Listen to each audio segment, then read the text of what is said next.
What is up, everybody? It's your boy Kyle, back at it again with another video. Pete and I have been going live every Tuesday for the last couple weeks, and during our lives, we've been getting the question, do you have any tips for first-time cruisers? Pretty often. So I figured today I want to go over some things that I wish I knew when it was my first cruise, and hopefully you'll learn something. Your first cruise can be a little overwhelming because you're not sure what to expect, but we're gonna get through it together, and these are some tips that I know are gonna be extremely helpful. And I haven't seen too many videos of these on YouTube that are up to date and current. Some things have changed pre-COVID, so this will be the most up-to-date video that I think you will find. Tip number one is you're gonna wanna pack clothes and essentials in a backpack. I'm talking bathing suits, maybe a nice outfit for dinner, all of your prescription drugs that you'll need on your person. Sometimes your luggage doesn't get to your room till the wee hours of the night, so you're gonna have to keep everything that you need for the first day on your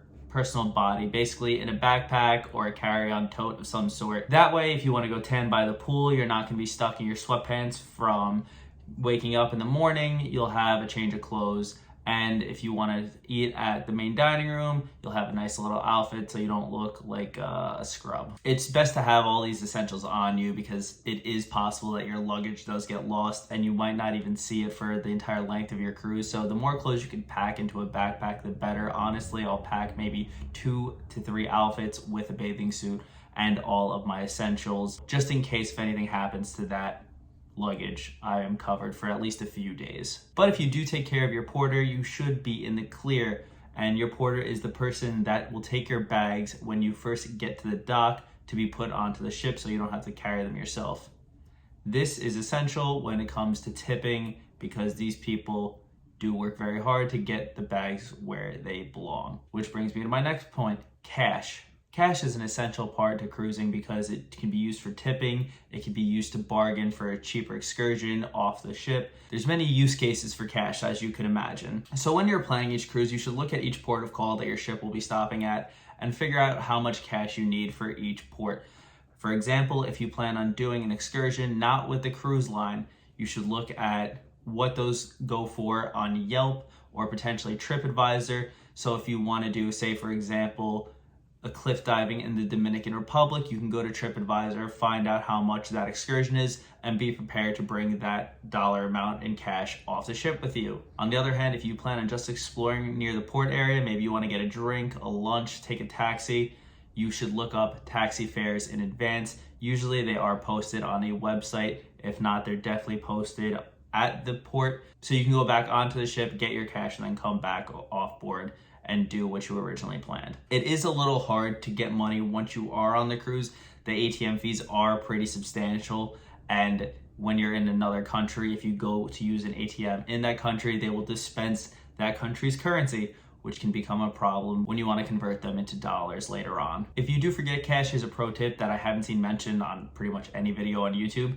You can go to the casino and charge it to your room. Note that there is going to be a convenience fee that they will charge you. However, it is usually significantly less than the ATM fees that they will charge you on board. So you can go to the casino, get your cash out for tipping. I usually do this on the last day. If I find a crew member that I really jive with, I would definitely go out, get some extra cash just to tip them. Next tip, if you're trying to save a buck or two and you don't want to get the drink package but do enjoy a nice glass of wine, you can bring a bottle of wine or champagne on board the cruise with you, and there is no penalty for that. You could sip it on your balcony, you could drink it in your stateroom. You just can't bring a whole bottle out of the room with you and carry it around, but if you pour it in a glass in your stateroom and walk around with that glass, it's totally fine. And most cruise lines will allow 1 bottle a person, so if you have 2 people in your room, you could have 2 bottles, 3 people in your room, 3 bottles, however you want to do it. I will give you another pro tip, and this is frowned upon, and if you're a pro, you can do this, but you can uncork your wine and fill it with hard liquor and recork the bottle. I'm not saying to do that. I'm saying I know people who have done it. I am not going to sanction that. You can get in trouble for that, but you can also get a whole bottle of liquor on the cruise ship with you.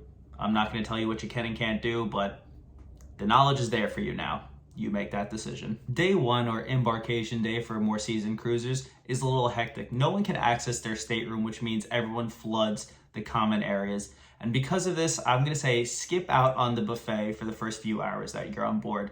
I understand you might be hungry, you might have just flown in, you might have skipped breakfast so you can look lean for those people that you're trying to impress on the cruise, but don't go to the buffet. Try to find a secondary dining restaurant on board and get that instead, because it's going to be a lot less crowded. The wait times will probably be a lot shorter than what you would be looking at the buffet. I promise you the first few hours are going to be the most hectic, and it will calm down around dinner time, but before that, it is a little crazy, and it is probably the least ideal part of cruising. This next tip is very important for people traveling as a family or a large group because it is hard to communicate on board. Most cruise lines, if not all cruise lines, don't have phone service. You do want to turn your phone on airplane mode because that will save you a lot of money. I have seen horror stories where a family or a person in a family forgot to turn their phone on airplane mode and it cost them hundreds, if not thousands of dollars.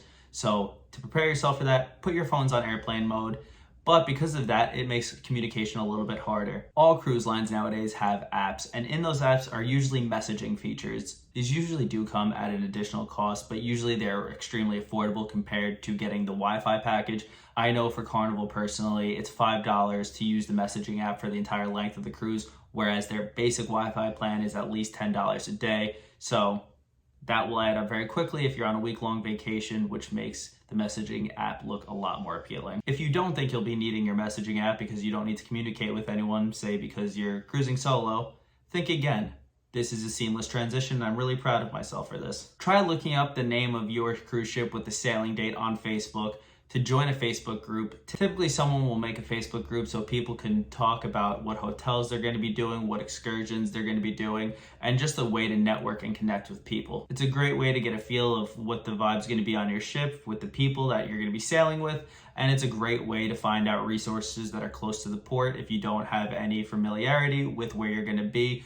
So it's a great way to get some hotel recommendations, cheap taxis in the area, etc. Speaking of hotels, again with the seamless transitions, go Kyle. Please, please, please, please, please, please, please book a hotel the day before your cruise. So many people fly in the day of their cruise and miss their ship because of a flight delay. And that is the worst possible scenario. If your flight gets delayed, you're probably gonna miss your departure time on the cruise, and that ship will not wait for you. I understand you will save some money by not booking a hotel, but honestly, with the current way airlines are delaying flights and way TSA backups are, I would highly recommend getting the hotel for the night before and just enjoying your time. Go out to eat in the city that you're leaving out of. Make it a relaxing night instead of a night where you're packing, getting worried that you have your flight to catch early in the morning. It's not worth it. I understand, again, it does save money, but it is not worth it. This tip I'm gonna say, do as I say, not as I do. Try not to overpack. You can do this by planning your outfits. Honestly, all you need is a daytime outfit, a workout outfit, and a nighttime outfit. But as you know, 3 outfits a day for a week-long cruise can add up pretty fast. It's 21 outfits right there. And even then, you might not think that's enough.